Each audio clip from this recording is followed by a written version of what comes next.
Hello，大家好。今天我来到家里附近的公园来这边乘凉。这边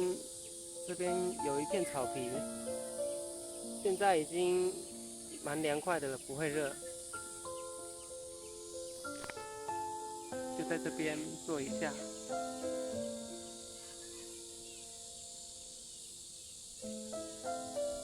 很多孩子因为今天是假日的关系，很多孩子都家长都带孩子到公园里来玩耍、运动、打羽毛球等等。对。Hello，大家好。今天下午有去了一下公园，去那边散步运动一下。然后今天我们还是得回来读点六祖坛经才行。上次我们读到呢，慧能把他妈妈安顿好嘛，然后呢告别他妈妈要前去拜访五祖。然后今天的话这段文字就是讲到说，六祖呢不到30几天的时间呢，他就已经到达了黄梅县去礼拜五祖。那这个时候我们就很好奇说，那个慧能他到底走了多远的路？所以我就又问了 AI。那我用 AI 大概查了一下呢，就是首先问他说岭南，因为慧能是岭南新州这边的人嘛，我就问他说岭南新州大概相当于现代的什么地方？那 AI 回答我的版本中，大概看了一下，因为 AI 回答的范围比较广，所以还是没办法很确定到底在什么地方。后来呢，我就挑了其中一个，就是因为我只是要大概预估一下距离而已，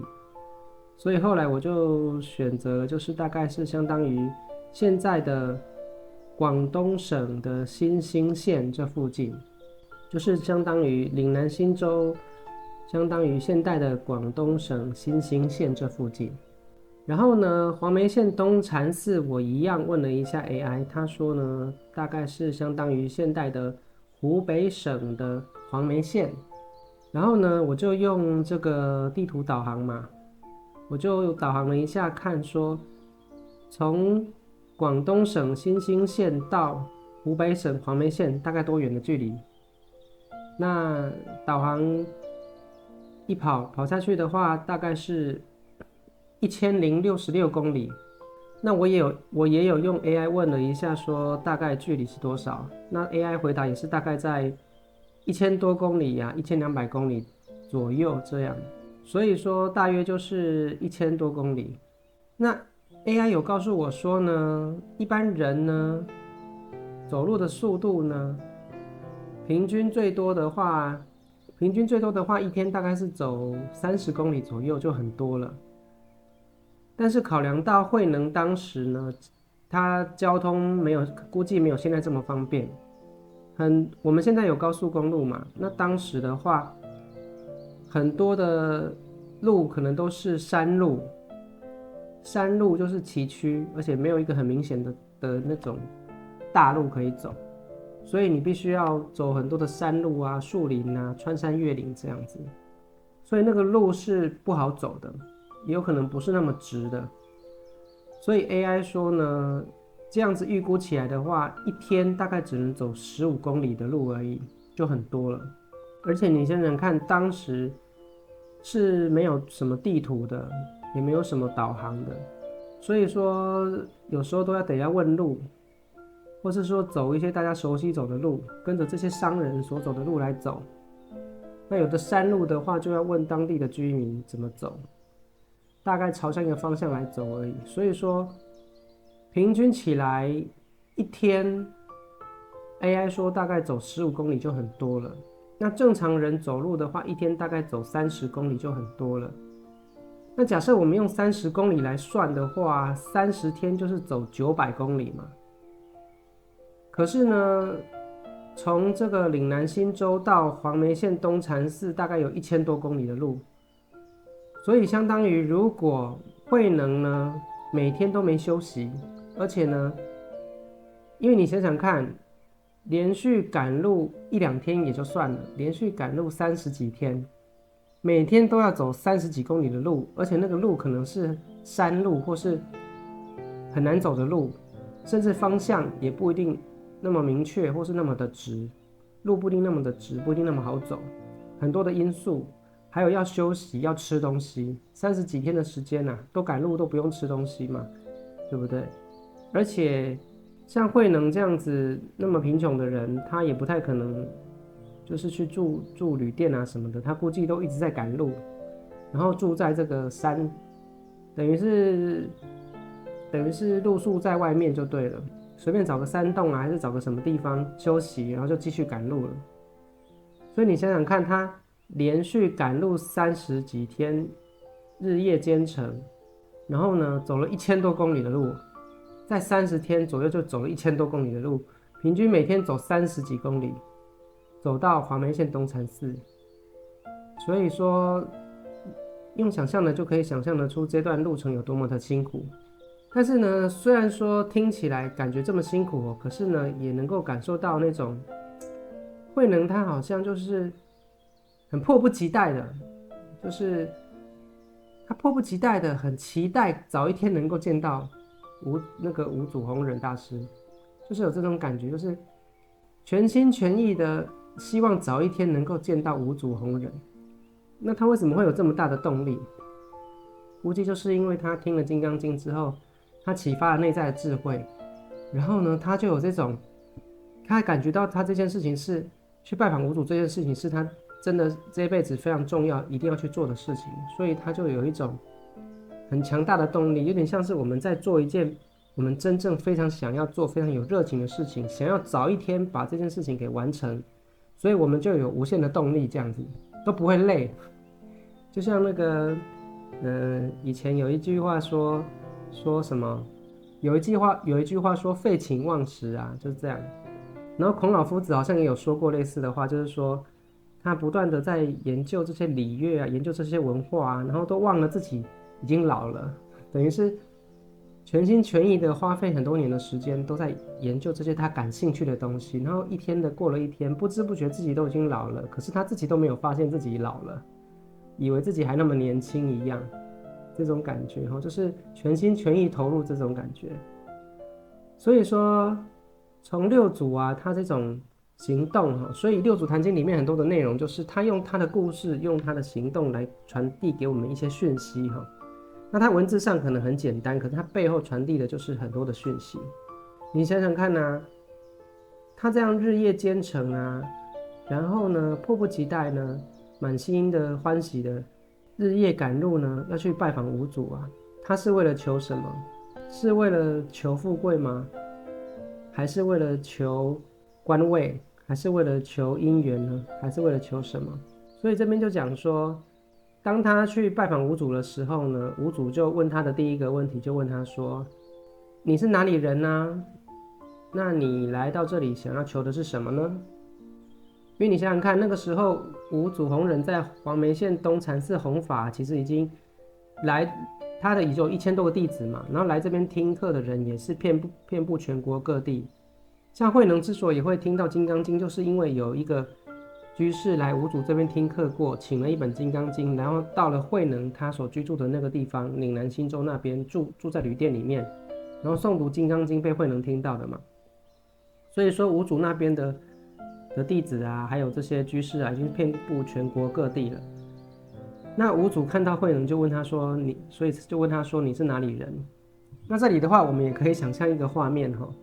你想想看，慧能本来就已经是属于那种，山上砍柴嘛，然后家境很贫困，所以说他平常估计也就是那种外表就是很不起眼，就是像那种，比较野蛮，像野蛮人那种感觉。加上呢，他又赶路赶了30几天，日夜兼程，等于是他自己不觉得累，可是铁定肉体上是很累的。那估计也没有好好吃饭呢，就是拼命赶路这样子。那也不可能洗澡，对不对？就是一直赶路，所以说连续赶路赶了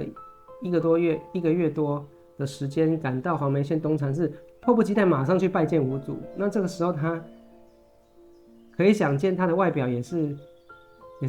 非常的不怎么样哈，就是可能脏脏的啊，然后就是衣服啊什么都脏脏的这样子。所以五祖问他说：“你这人从哪里来的？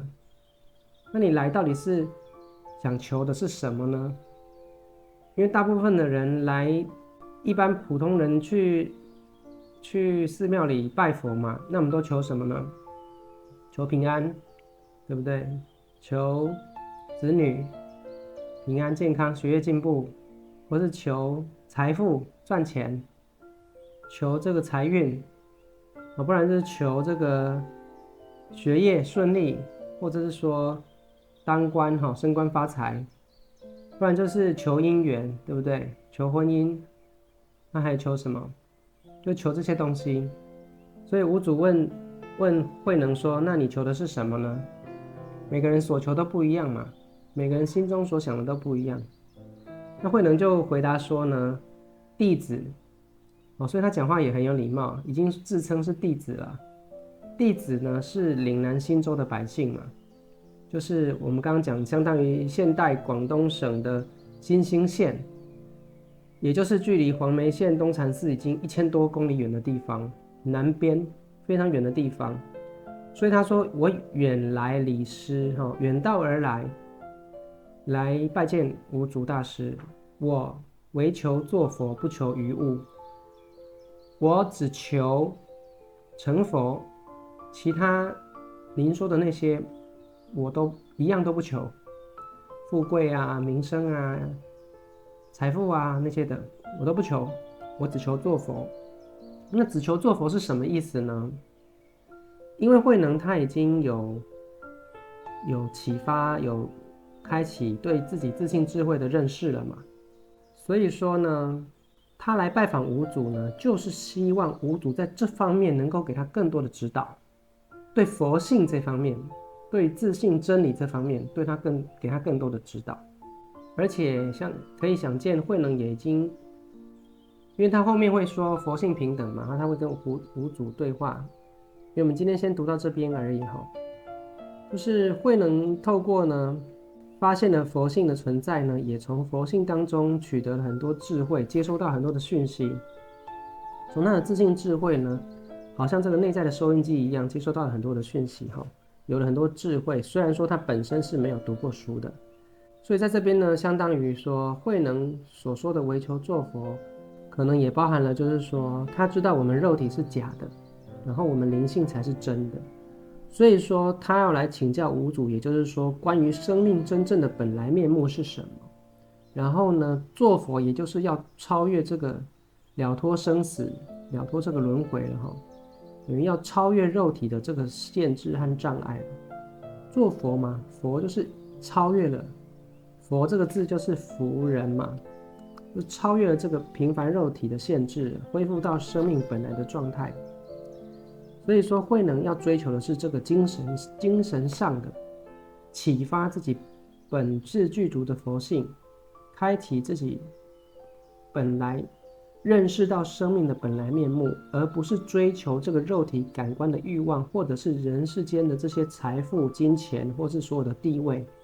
他追求的不是这个后天的东西，他追求的是先天的生命的本质上的东西。这是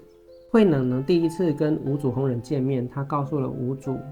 他从哪里来，那远道而来，他